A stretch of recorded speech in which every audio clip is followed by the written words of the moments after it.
une première table ronde sur le bilan de l'assurabilité en 2025 et on accueille pour cette table ronde Christine Lavarde, Claire Léoté, Laurence Roux et Antoine Quentin. Merci de les accueillir tous les quatre, s'il vous plaît.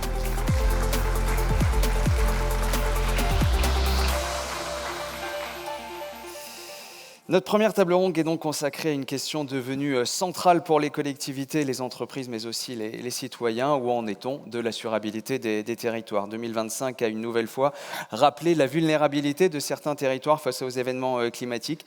Et donc, dans ce contexte, plusieurs questions se posent et s'imposent. Le modèle français de solidarité face aux catastrophes naturelles est-il toujours adapté aux défis de demain, défis qu'évoquait à l'instant Christian Grolier ? Comment préserver l'accès à l'assurance pour tous les territoires, y compris les plus exposés ? Comment mieux articuler prévention, aménagement, financement et couverture des risques. Voilà, pour ouvrir donc cette réflexion, sont avec nous aujourd'hui Christine Lavarde, sénatrice des Hauts-de-Seine. Madame la sénatrice, merci d'être avec nous aujourd'hui. À mes côtés, Claire Léoté, directrice générale de Suravance Avenir.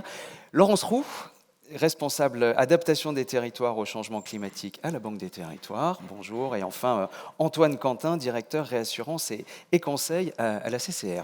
Antoine, c'est d'ailleurs avec vous que l'on va débuter cette table ronde. On va dresser le bilan CatNat 2025. Le président Lepape a donné quelques éléments tout à l'heure assez rapidement en ouverture. Je propose de les détailler un petit peu plus. Oui, alors bonjour à tous. Quelques mots sur l'année 2025. Alors je vais faire un peu de teasing en bon français, puisque comme chaque année, nous publierons prochainement notre bilan annuel des catastrophes naturelles, mais on donne la primeur à notre conseil d'administration demain. Donc voilà, dans les tout prochains jours, vous aurez accès à ce document. En quelques mots, 2025, c'est environ 2 milliards de sinistres. Avec 3 événements principaux. Alors il y a eu, l'année avait mal commencé avec le cyclone Garance, qu'on a estimé entre 340 et 480 millions à la Réunion. Suite à ça, les inondations en Bretagne, donc un peu plus de 100 millions d'euros. Et puis surtout la sécheresse, donc chaque année la sécheresse revient, et donc la sécheresse 2025, on l'a estimée entre 770 millions et 1 milliard d'euros. Donc voilà, tout ça, plus la sinistralité attritionnelle, fait globalement de l'ordre de 2 milliards. Alors, 2 milliards, comment le situer ? Finalement, c'est une année qui est un peu en dessous de la moyenne des 10 dernières années. Donc vous allez me dire, même pas mal, mais il faut quand même avoir en tête que finalement la moyenne de la sinistralité a plus que doublé si on compare la dernière décennie avec la décennie précédente. Donc je pense que si cette année s'était produite il y a 10 ans, on aurait dit oula, c'est une année extrême. Mais maintenant, en fait, ça devient une année normale, voire inférieure à la normale. Donc on a changé, en gros, on a changé de norme, et c'est un enseignement de cette année. Alors, Jacques Lepape l'a dit en introduction, on a quand même pu commencer à reconstituer des réserves, et principalement, ça a été lié au fait d'augmenter la surprime CatNat, donc le passage à 12 à 20 au 1er janvier 2025. Et ça n'aurait pas été le cas si on était resté sur la surprime de 12%. Donc ça confirme la nécessité qu'il y avait d'augmenter cette surprime. Ça a permis donc de reconstituer, de commencer à reconstituer nos réserves. Et peut-être un chiffre à donner là-dessus, c'est que on parle beaucoup dans notre langage actuariel de probabilité d'intervention de l'État. Donc cette année, on considère qu'il y a 8% de chances que l'État intervienne, alors que l'an dernier, on était à plus de 10%. Donc on est en train de sortir de la zone dangereuse, même si ça reste encore très loin de notre objectif, qui est d'être à même de faire face à une sinistralité quarantenale sans faire appel à l'intervention de l'État d'ici 10 ans. Voilà, donc des chiffres dans la normale, disiez-vous, en tout cas, des chiffres importants, mais qui correspondent à une année quasi exceptionnelle, mais chaque année devenant quasiment aussi exceptionnelle. L'actualité de CCR, c'était aussi hier, le résultat d'un travail que vous menez depuis de longs mois, c'est la présentation de la première édition du rapport sur l'assurabilité. Ça a été présenté hier de ministres du gouvernement, et ça, c'est le travail de CCR ces derniers mois. Alors effectivement, je parlerai d'un ou deux autres chantiers, mais c'était effectivement un chantier majeur. Donc on avait été missionné à l'été 2024 donc par les ministres de l'époque, ministre de l'écologie et ministre des Finances, pour mettre en place ce premier observatoire de l'assurabilité. Donc c'est un travail technique qui nous a occupé pendant 18 mois et d'ailleurs qui n'est pas qu'un travail de CCR, donc ça c'est important de le dire, hein. Les équipes de France Assureur, de la MRN, mais également du CEREMA nous ont accompagnés. On a aussi échangé beaucoup avec les assureurs sur les conclusions de ce rapport.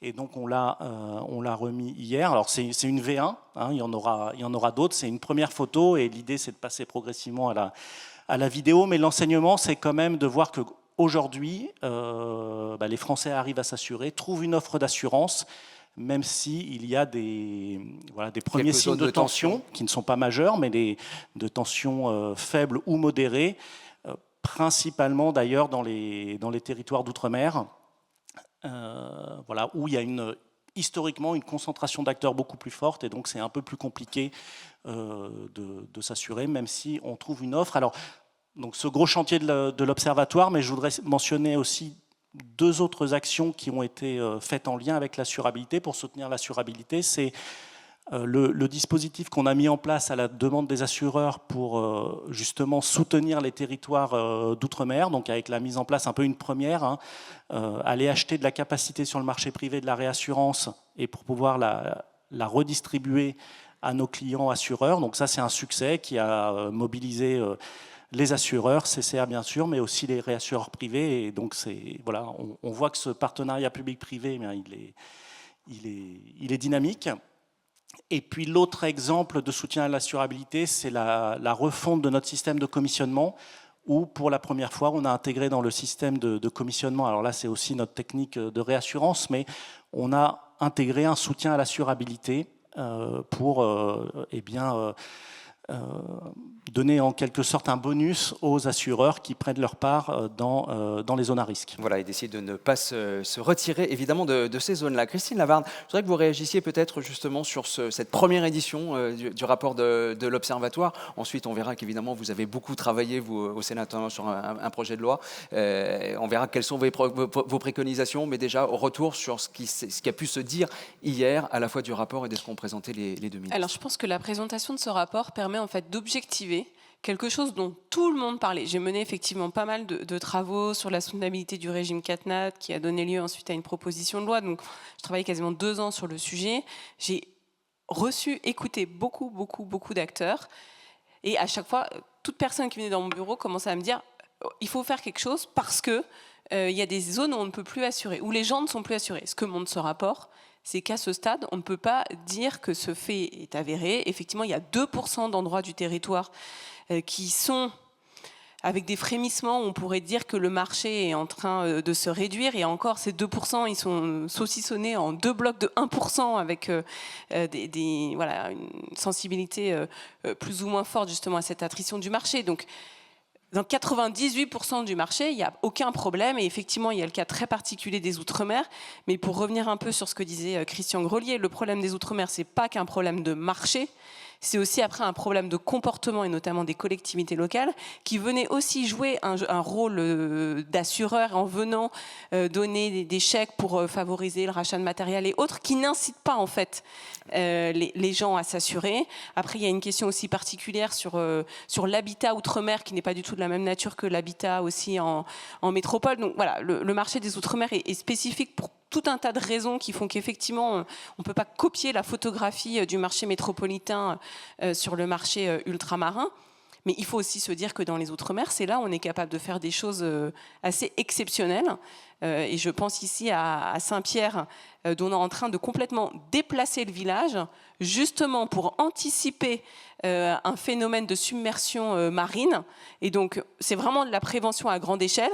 On sait qu'un jour, le village sera inondé par la montée des eaux. Et donc, en fait, on anticipe pour venir relocaliser les activités économiques, les habitations, et donc finalement avec quelque chose qui coûte moins cher que le jour où il faudrait indemniser. Donc voilà, je dis spécificité là encore, le village de Saint-Pierre c'est petit, la collectivité est disposée de foncier, mais voilà, pour dire aussi qu'il y a des choses positives qui se font dans les Outre-mer, mais en tout cas voilà, je pense que ce rapport va permettre de montrer là où on en est, se dire que surtout si c'est que 2% et qu'en plus c'est un risque faible, on peut vraiment faire en sorte que ce risque n'arrive jamais en prenant les bons outils et les bons leviers. Et je voudrais aussi revenir sur un autre point qu'évoquait Christian Grelier et qui est très intéressant, qui est celui de la question de la prévention. Et il l'a dit très justement, aujourd'hui, on n'arrive pas à trouver, et c'est pareil, j'ai cherché pendant très longtemps à essayer de trouver un moyen, une incitation économique à venir faire en sorte que les assurés et les assureurs rentrent dans une vraie démarche de prévention. Et j'ai trouvé aucun moyen, parce qu'aujourd'hui, effectivement, la fonction, vous payez votre prime, vous avez une franchise. La franchise est relativement faible comparée au dommage ensuite pour lequel vous pouvez espérer être indemnisé. Donc, c'est pas forcément ça qui va faire l'élément déclenchant si vous avez une franchise à 1500 et que vous en avez pour 15-20 000 euros de travaux, qu'en plus vous savez que la probabilité que votre risque est assez faible, vous faites rien. Et on en arrive aujourd'hui à une situation qui, moi, me semble paradoxale. C'est que finalement, nous tous dans cette salle qui avons un contrat d'assurance habitation ou d'assurance automobile, nous payons pour de la prévention des risques naturels. C'est les fameux 12% des 20% qui sont prélevés sur votre prime d'assurance, qui abondait dans le passé un compte d'affectation spéciale. Donc ça, c'est un peu du jargon budgétaire, mais qui simplement s'appelle fonds Barnier. Vrai nom, c'est Fonds de prévention des risques naturels majeurs.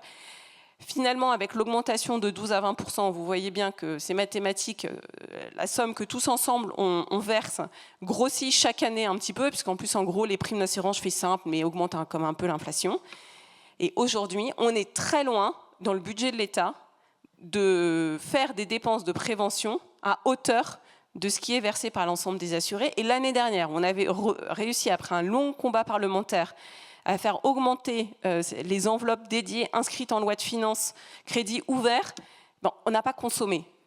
Alors que je ne pense pas que dans la salle, quelqu'un puisse dire qu'on n'a pas besoin de faire des projets de prévention et que notamment, ça permet d'aller financer des projets même portés par les collectivités, des digues, des choses pour lutter contre les inondations, pour prévenir la submersion marine. On n'a pas réussi collectivement. Donc il faut soit s'interroger sur le fonctionnement de ce fonds Barnier, soit se dire qu'il faut certainement mettre d'autres outils à côté. C'est notamment ce que j'avais porté, qui là, pareil, a commencé, mais beaucoup trop tard, sur le retrait-gonflement des argiles, qui est un risque très important pour la soutenabilité du régime CatNat. Et qui a été évoqué, évidemment. Voilà, et là, je pense que c'est un très gros risque, les phénomènes de sécheresse, et désormais avec de pluies de très forte intensité, vont aussi accroître la vulnérabilité du territoire. Mais là encore, il a fallu plus de 6 mois au gouvernement pour prendre les actes réglementaires. Au bout de 6 mois, on se rend compte qu'il va falloir encore venir les modifier, parce qu'en fait, ça ne marche pas, on n'arrive pas dans les...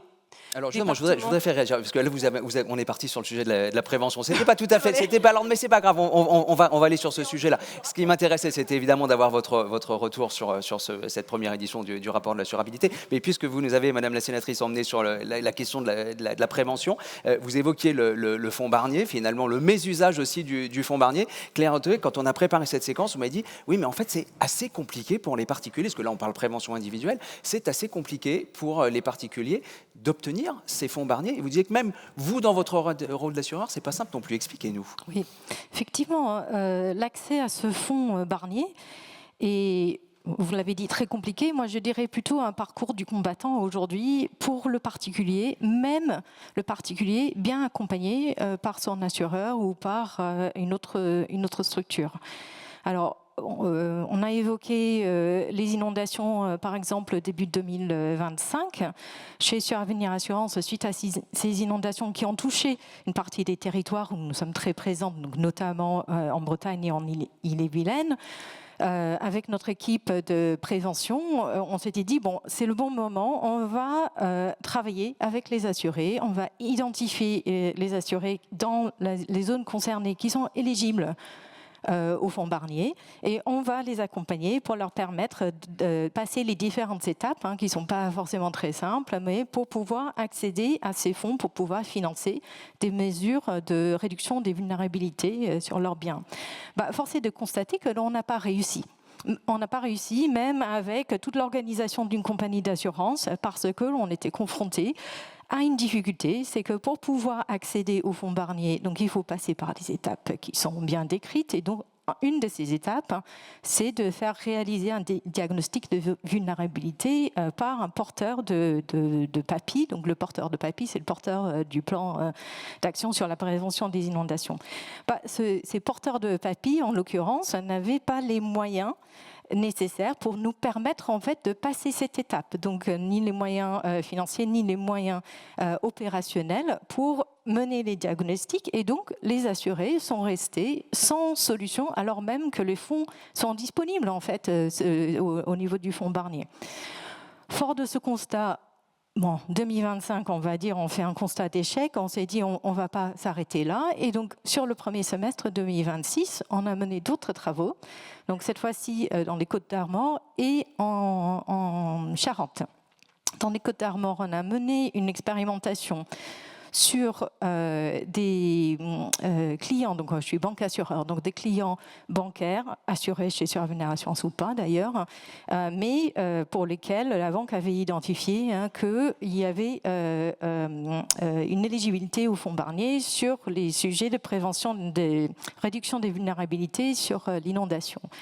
Donc, organisation là avec une collectivité territoriale bien engagée sur le sujet de Réunion. Donc, donc la banque a appelé 80 clients concernés. Une partie de ces clients sont rendus à une réunion publique. On leur a pris par la main pour expliquer comment tout ça fonctionne. Mais là, on est en dehors de tout moment de sinistre. Et au final, on a... sur les 80 qui sont réellement concernés, éligibles, 6 qui ont accepté un diagnostic pour pouvoir ensuite passer à l'étape suivante, ça veut dire le financement de travaux. Donc là, on voit bien cette difficulté lorsque l'on n'est pas dans l'urgence d'un événement climatique qui vient de survenir, de comprendre que ça peut nous arriver et l'impact que ça va avoir. C'est un peu le biais d'optimisme dont parlait Christian Grelier tout à l'heure. Voilà, exactement. Peut-être qu'on ne se pose pas ce genre de questions. Et on voit bien l'inverse dans la deuxième expérimentation qui a eu lieu en Charente. Là, on intervient après sinistre, juste après sinistre et inondation. Alors, heureusement pour nous en tant qu'assureurs et pour nos assurés, on a une moindre population, donc une vingtaine de foyers concernés cette fois-ci par le sinistre inondation qui vient de se produire est éligible au fonds Barnier. Et cette fois-ci, on réussit à avoir 37% des foyers qui acceptent un diagnostic de vulnérabilité qui va leur permettre en fait d'accéder à ce fameux fonds Barnier. Donc on a collectivement des enjeux importants à aborder, de faire en sorte que toute la population ou la population concernée ne soit pas obligée de passer par la case sinistre pour procéder à la prévention, pour deux raisons. Parce que c'est comme pour les déchets, le meilleur sinistre, c'est celui qui ne se produit pas. En termes de coûts, bien évidemment, pour la collectivité, puisque c'est tout le monde, et vous l'avez très bien dit, Madame la sénatrice, c'est tout le monde finalement qui paye et qui finance, mais aussi parce que tous ces sinistres sont des moments d'émissions fortes de gaz à effet de serre, et on a vu tout à l'heure dans une présentation effectivement assez marquante comment cette émission des gaz à effet de serre va en fait amplifier le phénomène du dérèglement climatique futur. Donc on a vraiment pour intérêt en fait à travailler ensemble, collectivités territoriales, assureurs, mais aussi les assurés qui doivent être de plus en plus en responsabilité sur ce sujet, bien accompagnés pour trouver les bonnes solutions. Laurence Roux, quel est votre regard, vous, du côté Banque des Territoires, sur ce sujet de la prévention? Quand on a préparé la séquence, vous m'avez dit oui, mais il faut, quand on parle prévention, savoir aussi qui fait quoi, qui finance. C'est ça le sujet aussi de la prévention? Globalement, je pense que déjà l'assurabilité n'est pas uniquement un sujet d'assurance. C'est un sujet, de mon point de vue, d'aménagement du territoire. Parce qu'à court terme, on voit bien qu'il y a tout le mécanisme du système assurantiel pour faire en sorte effectivement d'équilibrer le système de mutualisation. Et peu ou prou ça passe, un peu moins à certains endroits, un peu plus sur certains élats, un peu moins sur certains risques. Mais on voit bien qu'on recherche un équilibre. Si on se projette dans un temps d'aménagement à 10, 20, 30 ans, on voit que la prise en compte du climat futur, c'est un vrai challenge collectif. Et aujourd'hui, on continue et c'est normal, à équilibrer, mais à date. Or, le temps de l'aménagement, c'est du temps long, fatalement. Et tout l'enjeu, il va être de comment on intègre ces variables futures, alors même qu'on a bien dit qu'on était dans un climat d'incertitude, mais qui peut nous amener à anticiper des bascules territoriales. Il y a un vrai sujet de temporalité. Qu'est-ce qu'on fait à court terme? Qu'est-ce qu'on prépare pour le moyen terme? Et qu'est-ce qu'on prépare pour le long terme? Et je ne sais pas si c'est un biais d'optimisme, mais aujourd'hui, on a des signaux prix qui sont inverses à l'incitation à relocaliser ou à engager de la prévention. C'est-à-dire ? On a parfois des endroits où on a un prix au mètre carré qui est complètement décorrélé d'un risque climatique. On a fait un certain nombre de projections et de prospections et on pense que de toute façon, on aura une inassurabilité structurelle à moyen temps long, toutes choses restant égales par ailleurs. Donc pour nous, de notre point de vue, on essaye de le regarder de façon systémique, puisque un système, et ça a été très bien dit, un système qui n'est pas assuré, c'est un système moins bien financé, c'est un système avec davantage de frilosité, et c'est un système qui permet moins de financer l'économie réelle, ce qui est notre raison d'être à la Caisse des dépôts.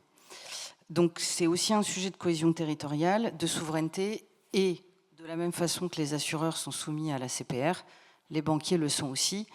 Et si on doit augmenter notre couverture de capital par rapport au risque, on se dit aussi bien peut-être le placer comme un levier de solution. Mais voilà, moi le premier message, c'est peut-être se dire, bien sûr que l'assurabilité c'est un sujet d'assurance, mais je pense qu'on n'arrivera pas à lever les solutions de moyen long terme si ça reste dans la sphère assurantielle, mais que ce n'est pas un problème traité plus largement et aussi avec les banques et les maîtrises d'ouvrage. Pour faire en sorte déjà que, on arrête de continuer à aménager ou à construire dans des zones qui sont exposées au risque et dont on sait que l'exposition va augmenter, puisque de fait, structurellement, on augmente notre risque d'inassurabilité. Donc moi, dans la prévention, je dirais qu'il y a plusieurs sujets. Il y a le sujet de la sinistralité, c'est comment, toutes choses restant égales par ailleurs, on diminue la sinistralité, c'est-à-dire l'impact sur les actifs. J'ai jamais entendu autant de bâtardeaux depuis que j'ai commencé à travailler sur le sujet. Le deuxième sujet, c'est effectivement la prévention. Et dans la prévention, moi, j'ai l'impression qu'il y a trois choses. Il y a qui prescrit quoi, qui est responsable de la prescription, qui est maître d'ouvrage des travaux sur son patrimoine ou sur le patrimoine collectif. Et là, il y a sans doute un point d'attention à ne pas opposer la prévention individuelle et la prévention collective. Et le troisième sujet, c'est l'adaptation, c'est-à-dire quelque chose de plus structurel et systémique. Madame sénatrice, vous avez parlé du déménagement de Miquelon, donc on y a largement contribué.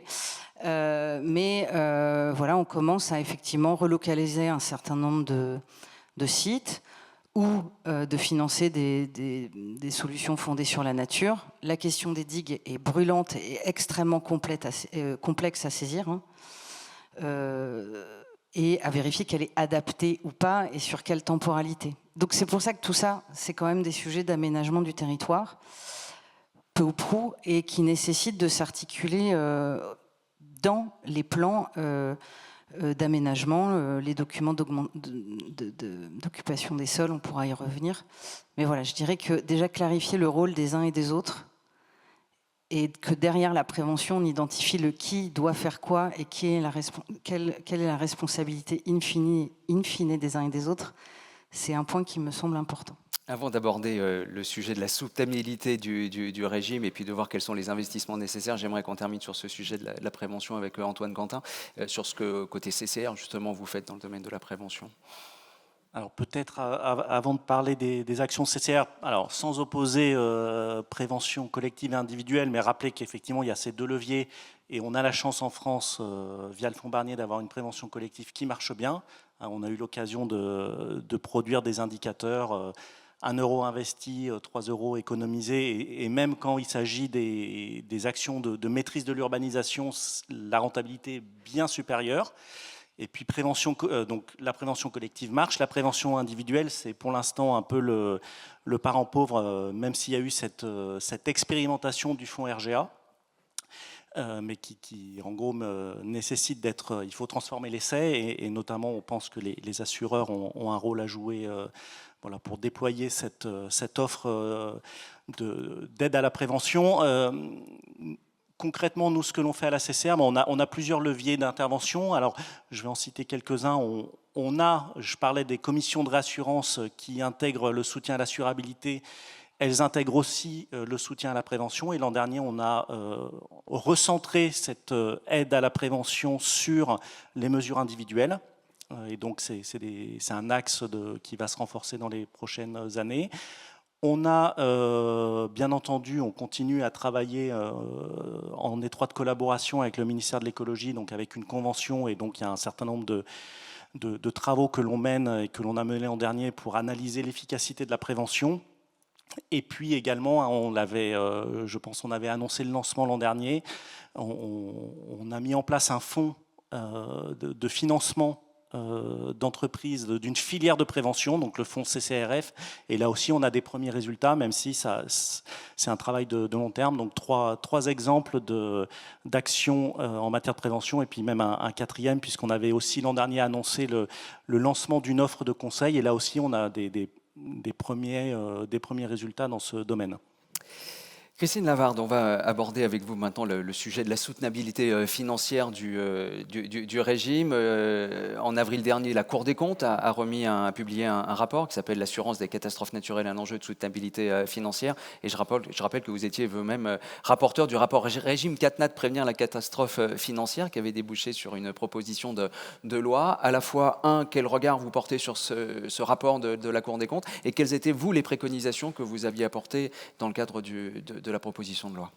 Ce qui est assez rassurant, c'est que le rapport de la Cour des comptes n'est pas du tout orthogonal aux travaux que j'avais pu mener, parce qu'il y a quelques mois de décalage, mais je pense qu'on a dû rencontrer les mêmes personnes. Donc que finalement deux entités publiques aboutissent aux mêmes conclusions, je pense, devrait nous rassurer. Après, nous, on préconisait, donc la proposition de loi a été votée par le Sénat, elle est aujourd'hui dans la navette. Alors, elle est considérée comme trop longue pour pouvoir être débattue à l'Assemblée nationale, parce qu'il doit y avoir 25 articles. Donc, dans le contexte actuel, discuter 25 articles à l'Assemblée, ça prend 2 semaines. Donc, ce qui fait que le texte est, on va dire, enlisé, enfin voilà, entre les deux. Mais on va dire qu'il y avait 2 volets. Il y avait un premier volet qui était vraiment plutôt économique, justement, sur la soutenabilité du régime. Et il y avait quelque chose de très factuel, qui était de dire, aujourd'hui, l'augmentation du taux de surprime, il est à la main de l'exécutif. Et tout le monde sait qu'il fallait augmenter ce taux de surprime. Le ministre s'est pas réveillé en décembre 2025 en se disant, 24, il faut que je fasse quelque chose. Tout le monde le savait, mais je le tiens, voilà. On ne pouvait pas le faire. On ne pouvait pas le faire en 2022 parce que ça aurait été perçu comme une augmentation de l'imposition. Puisque comme c'est payé par tout le monde, alors même si vous ne savez pas, moi je qualifierais ça un peu d'imposition imnomée, c'est-à-dire que vous n'avez pas le choix. Quand vous payez votre prime d'assurance, vous êtes obligé de payer cette sorte de taxe, d'impôt collectif. Donc, c'était pas le bon calendrier. Et puis, effectivement, on est arrivé à un moment où, si on faisait rien, on le voyait très bien, le niveau de réserve de la CCR était tombé tellement bas qu'en fait, la probabilité d'intervention de l'État était devenue très haute. Donc, l'état de nos finances publiques étant ce qu'il est, le pouvoir s'est dit qu'il y a un moment, il fallait y aller.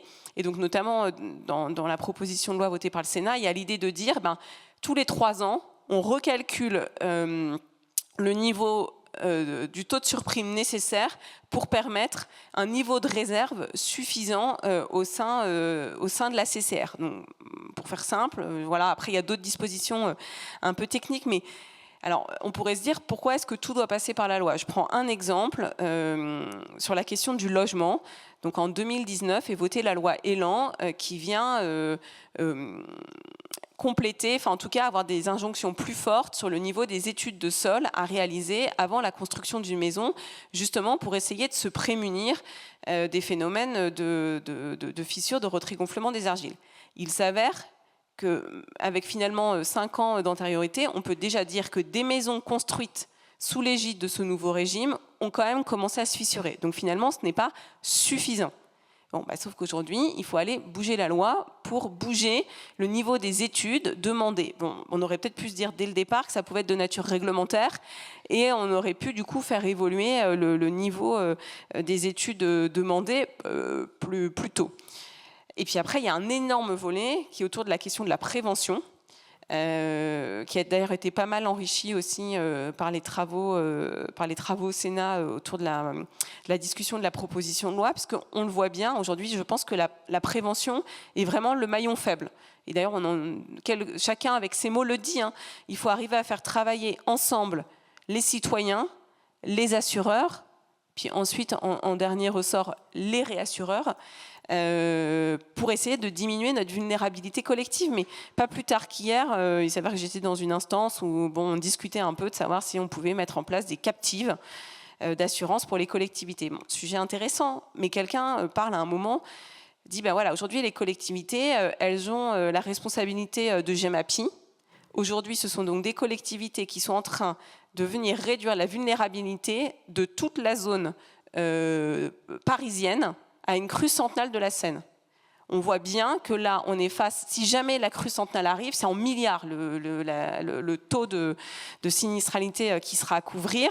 Et finalement, les investissements dont on a besoin pour venir creuser des bassins de rétention et autres, on n'est pas du tout dans la même échelle. Sauf que pour les collectivités qui ont à financer ça, c'est compliqué. Alors finalement, heureusement que la caisse est là, avec des prêts très longs qui s'amortissent sur plusieurs dizaines d'années, tenant compte qu'effectivement, c'est des ouvrages qui sont là dans la durée. Mais là aussi, il y a peut-être besoin encore d'aller renforcer les discussions, puisque là, les collectivités, oui, elles agissent pour le bien commun, mais finalement, les plus vulnérables sont bien les acteurs économiques.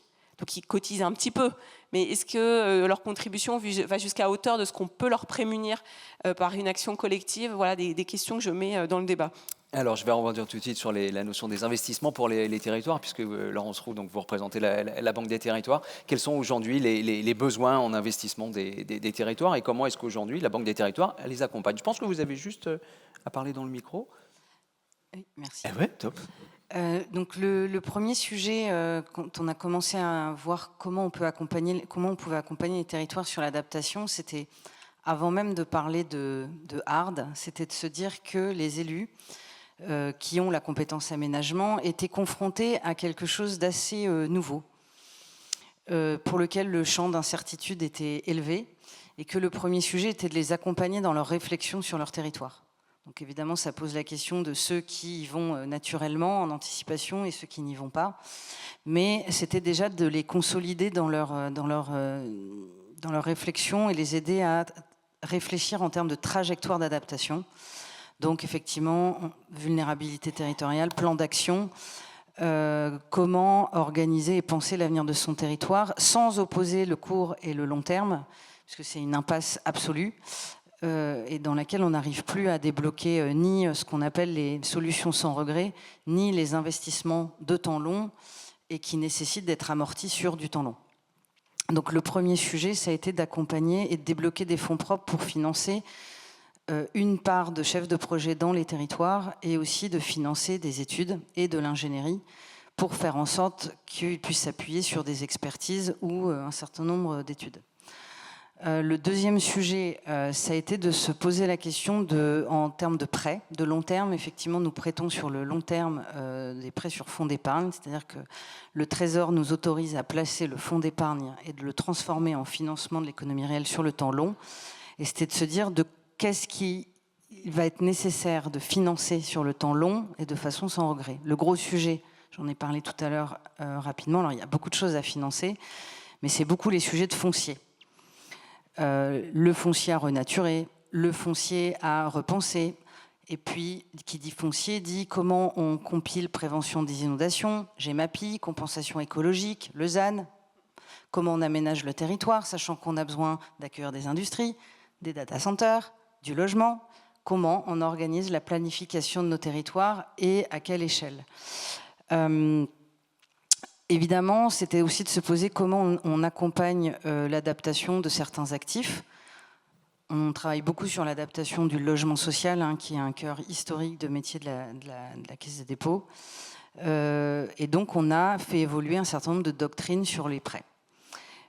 Toujours la question étant de se poser quels sont les objets à financer et quelles conditionnalités on doit mettre qui intègrent de plus en plus ce climat futur. Et contrairement à la décarbonation, la petite magie de l'adaptation, c'est que quand vous êtes à Mayotte ou dans les Alpes ou à Saint-Pierre-et-Miquelon, ou en zone d'érosion du littoral, on voit bien qu'on a une difficulté à avoir un référentiel commun, logique, et qu'il faut intégrer cette réflexion sur les réalités et les risques physiques des territoires. Donc on a aussi développé des outils de data, en partenariat avec d'autres évidemment, et ça c'est aussi un sujet qui m'interpelle, qu'on ne fait pas encore, mais l'introduction parlait de la symétrie et de la dissymétrie d'informations. Les assurances ont sans doute la donnée, mais aujourd'hui, dans les documents d'urbanisme, l'intégration du climat futur n'est pas prise en compte. Les plans de prévention des risques, soit ils n'existent pas, soit ils ne sont pas à jour. Donc on accompagne un certain nombre de papilles et autres, mais effectivement, la donnée et autour de quels enjeux est-ce qu'on est en train de parler pour aménager les territoires, c'est un sujet. Et puis sur les investissements, finalement, dans la façon d'investir, puisque là on parle de ROI en coût évité, mais aujourd'hui, tous les investisseurs, aujourd'hui, ils investissent quand même en TRI. Et donc, comment est-ce qu'on intègre le calcul de la valeur réelle ou finale ou projetée de l'actif à l'aune du changement climatique pour éviter de financer, d'avoir des actifs échoués avec un différentiel d'amortissement de financement dans le temps long et une valeur réelle des actifs. Donc on a à la fois débloqué des fonds, fait bouger nos doctrines et on continue le travail, notamment autour d'un certain axe, mais d'autres axes, mais j'y reviendrai si vous. Voilà, on reviendra peut-être sur quelques éléments. Il nous reste encore quelques minutes. Je rappelle que vous pouvez poser également vos questions ou vos commentaires. On en a une ou deux qui sont déjà arrivés que je vais conserver pour la fin, mais je voudrais, Claire Léoté, peut-être qu'en fonction des préconisations qu'évoquait Madame la sénatrice tout à l'heure et de cette nécessité que tout le monde, évidemment, participe aussi à la pérennité du régime, que ce soit les assurés, que ce soit les collectivités, que ce soit les individuels. Le rôle des assureurs, finalement, dans la pérennité de ces systèmes, quel est-il ? Alors forcément, je suis en phase avec Madame la sénatrice. Il faut que l'ensemble des parties prenantes participent à la pérennité de ce régime si singulier et si porteur aussi d'accessibilité demain pour l'ensemble des assurés à des tarifs et des offres d'assurance dans le territoire. Donc toutes les parties prenantes ont leur rôle à jouer. Les assureurs, j'ai envie de dire, notre premier rôle en tant qu'assureur, c'est d'en faire partie. Ce n'est pas une obligation, c'est un choix, mais pour moi, c'est aussi un devoir. C'est le devoir de faire porter cette mutualisation sur le plan national au plus grand nombre et d'en faire bénéficier aussi le plus grand nombre. Donc ça, c'est notre premier rôle et notre premier devoir. Ensuite, il y a un sujet pour nous, assureurs, autour de la saine gestion des sinistres, parce que c'est nous qui gérons les sinistres de catastrophes naturelles sous contrôle, bien évidemment, de CCR, mais c'est quand même au sein des compagnies d'assurance que ça se gère. On peut entendre parfois des critiques sur notre gestion de ces sinistres. Je pense qu'il faut aussi entendre que lorsqu'on intervient sur un sinistre catastrophe naturelle comme sur un autre sinistre, en fait, quelque part, on engage des fonds presque de la collectivité. Et donc, il est normal, en fait, que l'on mène les diligences qui sont nécessaires pour s'assurer que l'on indemnise selon les garanties. Pas plus et pas moins. Et ça peut effectivement parfois prendre du temps. Ça nécessite une grande pédagogie, mais il est aussi de notre responsabilité de s'assurer de cette saine gestion des sinistres. Et ça va avec, quelque part, une grande pédagogie et également du ressort des assureurs, puisque nous sommes en contact régulier. Alors je parle pour les particuliers, mais c'est sûrement aussi le cas des assureurs qui interviennent auprès des entreprises et des collectivités. Nous sommes en contact avec nos assurés sur leur sujet de gestion de leurs risques, même si les particuliers n'utilisent pas forcément ce vocabulaire. Et donc nous sommes très bien placés en fait pour leur apporter une compréhension de ce que c'est que ce régime CatNat, en quoi c'est précieux, en quoi il faut qu'ils jouent aussi leur rôle pour nous aider collectivement à préserver ce régime CatNat. Et là, on revient bien sûr sur des sujets de prévention et comment les particuliers vont pouvoir être embarqués avec des dispositifs que l'on va essayer collectivement de rendre opérants dans cette prévention des risques demain. Alors justement, ça mène une question qui vient d'arriver. Elle est pour vous, Claire Léoté, vous pourrez y répondre. Vous disiez à l'instant qu'il faut à la fois faire de la pédagogie pour le régime CatNat et apporter peut-être aussi des solutions de prévention. C'est la question. Comment fait-on pour que les agents d'assurance deviennent aussi des distributeurs de solutions de prévention ? Alors, je ne travaille pas avec des agents d'assurance, mais je travaille avec des distributeurs qui sont des conseillers bancaires, puisque sur Avenir Assurance fait partie du groupe Crédit Mutuel Arkea et la grande majorité de nos contrats d'assurance sont distribués par le Crédit Mutuel de Bretagne et le Crédit Mutuel du Sud-Ouest. Alors, comment ces conseillers finaux deviennent des conseillers en prévention des risques? C'est un effort effectivement de pédagogie avec ces conseillers, et c'est aussi un travail qui se fait dans la durée afin que les conseillers intègrent bien que cet effort de prévention qui va être demandé à tous et à chacun dans les années à venir, en fait, a pour objectif principal de diminuer la charge en lien avec les tarifs d'assurance qui vont augmenter d'année en année dans les années à venir.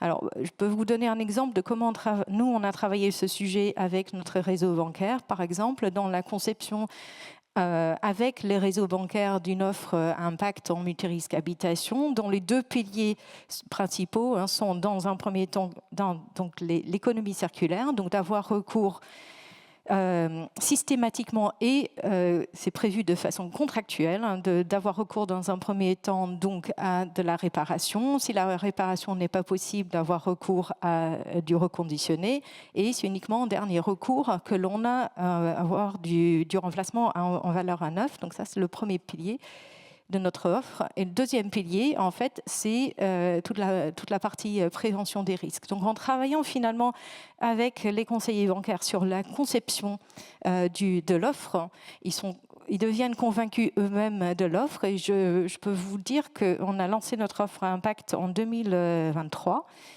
Nous avons notre offre standard qui existe encore, mais aujourd'hui, ce sont plus de 50% de nos nouveaux contrats qui sont vendus dans le nouveau modèle.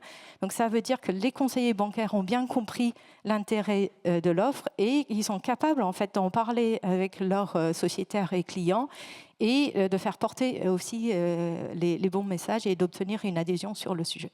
Des questions qui concernent le fonds Barnier, peut-être Christine Lavarde et Laurence Roux derrière. Comment le fonds Barnier pourrait-il financer des infrastructures publiques permettant de limiter la vulnérabilité des territoires et corrélé à ça, quel type d'action, prévention pourrait être financée par le fonds ?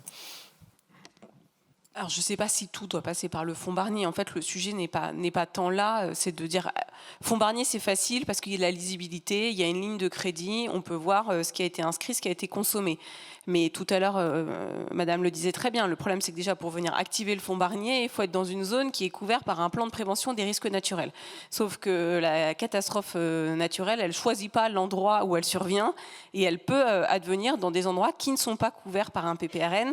Et pour autant, il faut que la solidarité collective vienne jouer son rôle. Donc c'est pour ça que, pour faire très simple, au sein du programme budgétaire qui porte la prévention des risques, il y a d'autres lignes qui permettent de venir financer des actions justement dans ces territoires non couverts par un PPRN. Il y a des actions qui sont aussi portées là, par un autre programme budgétaire qui s'appelle le Fonds vert.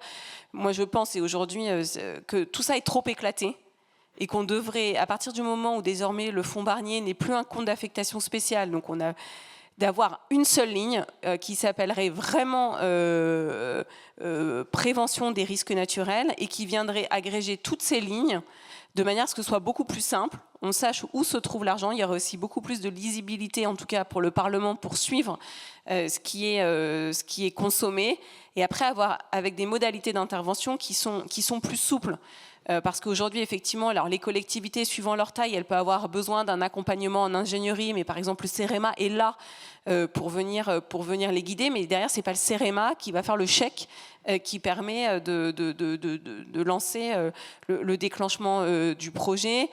Les particuliers, aujourd'hui, effectivement, sont éligibles au fonds Barnier, mais c'est epsilon en termes de pourcentage, la part qui est octroyée à des particuliers chaque année. Donc, voilà, je pense qu'en simplifiant l'organisation budgétaire, et en repensant un peu aussi les outils de distribution, on peut avoir un effet de levier très rapide.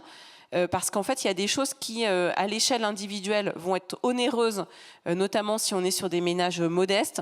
Je pense par exemple au détournement des eaux pluviales pour réduire sa vulnérabilité au retrait-gonflement des argiles, ou au simple fait de venir élaguer un arbre dont les racines sont trop proches, et pareil, là, viennent renforcer le stress hydrique sous vos fondations.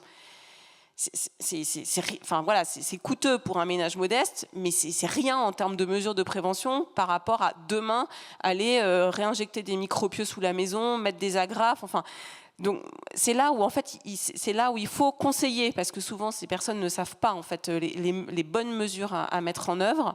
Et après, il faut que ce soit facile derrière pour les compagnies d'assurance qui pourraient conseiller pour ensuite avoir le financement de ces dossiers. Je rebondis sur ce que vous disiez sur l'ingénierie de projet, le financement d'ingénierie de projet. Ça, c'est quelque chose que fait la Banque des Territoires, Laurence Roux. Oui, alors nous, on n'adresse pas les particuliers ni les entreprises. Et donc, effectivement, on est plutôt sur les acteurs territoriaux. C'est aussi la raison pour laquelle je disais qu'il ne fallait pas opposer prévention individuelle et collective. Parce que si tout le monde se dépêche à faire une prévention individuelle qui peut aller aux exemples qui viennent d'être donnés, mais jusqu'à des petites digues, et qu'il y a un impact sur la maison d'à côté, on n'y arrivera pas. Et donc c'est pour ça qu'il faut se poser la question de la bonne échelle et de la bonne articulation entre les mesures. Donc moi, je ne me prononcerai pas sur la bonne organisation des fonds au sein de l'État. En revanche, comment on fait pour aller plus vite et plus fort sur le terrain? Et effectivement, on voit qu'il y a besoin d'appui de proximité, où les acteurs ont besoin de dialoguer. Et donc, data nationale facile et absorbable. Je ne sais pas s'il faut changer tous les documents de planification, parce qu'on est en France, donc on en aura pour 20 ans.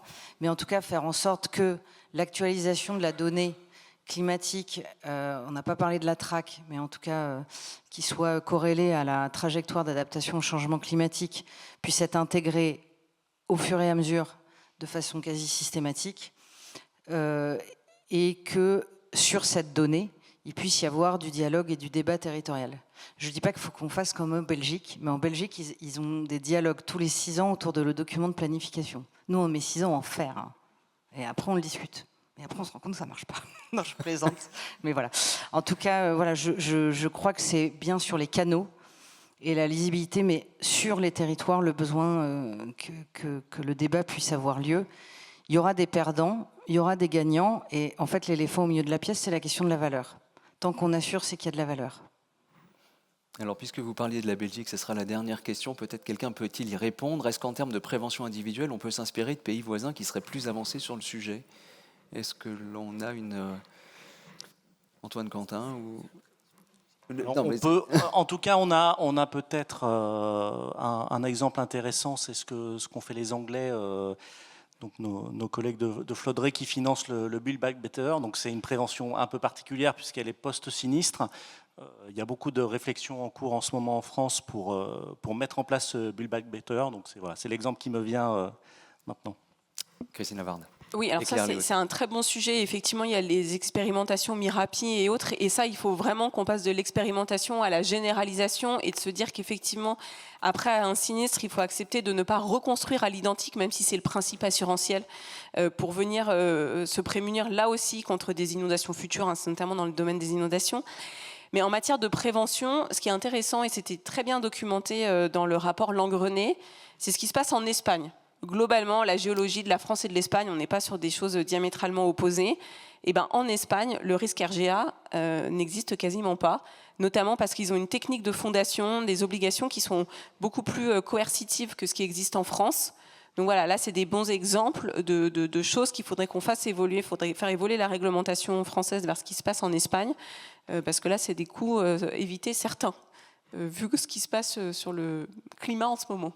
Voilà, sachons nous inspirer également des modèles européens. Merci beaucoup à tous les 4 d'avoir été avec nous. On peut les remercier. Merci beaucoup.